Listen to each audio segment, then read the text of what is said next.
Alright, hey, my name is Raymond. I'm the president of Chinese Culture Club. Today we have Jin, the MC, with us. Let me tell you how this all came to be. I was sitting digging in the word. I just wanted to ask you, you've been performing a lot lately, obviously. Yeah.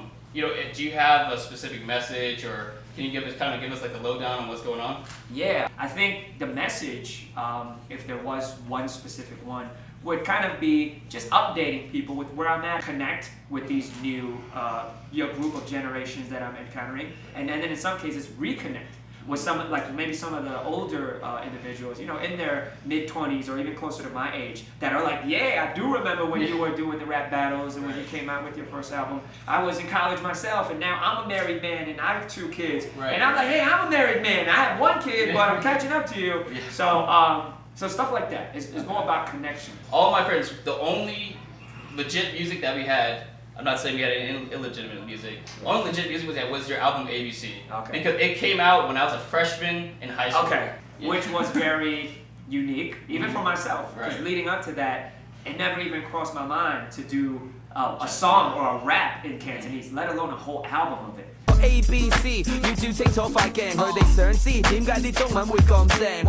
By 2006, I had actually parted ways with the label, and my overall presence in the general, visibility had actually kind of started to become lower and lower. I had got to a point where I felt like, what the heck, there's nothing to lose, and absolutely. I don't, this is a perfect time to explore and take a leap and do things that are, non-conventional. So that's why I was like, hey, let me do an album in Cantonese. Yeah. So that's the ABC album, and I'm glad, I'm glad it was able to be a part of your journey at that point. How is your Cantonese? Is it? Oh, Mama Day. Mama Day. Okay. Success. Sick tang. Sick all. Okay. That's good. Doing what you're doing in America versus being in Hong Kong, you definitely were HK superstar.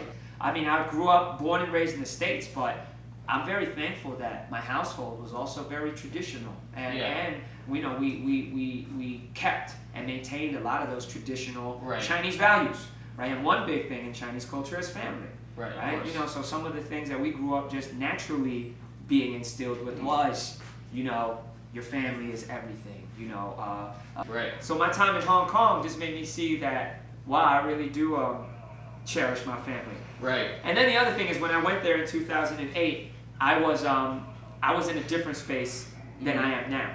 Yeah. Like now I'm a married man, I'm a father. Yeah. So these two elements alone were like a big change in me as a person. And obviously a big part of my journey in Hong Kong has been just coming into my faith.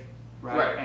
And growing in my relationship with God, and even seeing what that really means. Like, you can have a relationship with God, right? Yeah, right. Like, how? Like, he's all the way up there, or things that we used to think, or I used to think. He's all the way up there. Like, how can I have a relationship with him? Or I can't even see him. I can't, so that was a big part of my time in Hong Kong. So I just want to ask you straight up right now, when you started rapping, or when you do hip hop, when you make songs, everything. Yeah.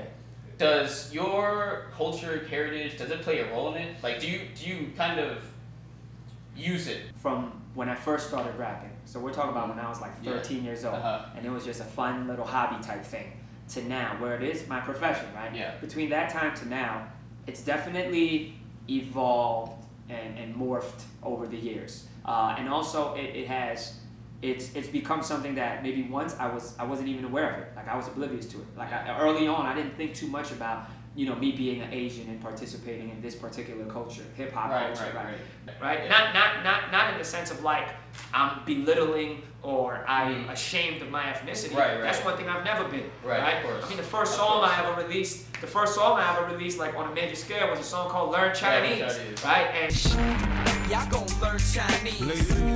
Y'all gonna learn Chinese. It's like, it's there. Yeah. I'm not going to downplay it, but I'm not going to throw it in your face either. Just your own identity. So before you're worried about how you're viewed by others, focus on how do you view yourself, right? Where's your identity rooted in? So like for me, for the longest time, maybe I found my identity in hip hop. Right. It was. Yeah, I'm an MC, right? So above all else. Right. I'm an MC even before I'm the son of my mother. Right. Which is kind of twisted if you think about it, right? But for a long time that was me.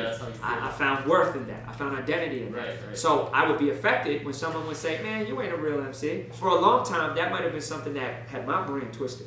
Right. But now, like, you know, it was a process. But now, in terms of like, you know, the biggest thing that's given me stability for me is my faith, and it makes me feel like, yo, who cares if the people here think I'm from China or want me to go back? Who cares if the people in China are saying, yo, you're not one of us, go back to America? Whatever it is, you know, it's always good to be honest with yourself. Like, how realistic is the thing that you're depending on? Some people find it in their, you know, their academics. Some people find it in their career. I think that's very good advice.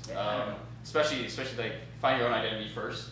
Before you even concern, because that is really the foundation. No matter what, you have to have it. Absolutely. All right, Jin, thank you very much. Thank you so much, Ray. Great interview. Could it be? It's just all hypocrisy. I'm a modern day Pharisee, quite possibly. Tell me, what's the use if I know the law?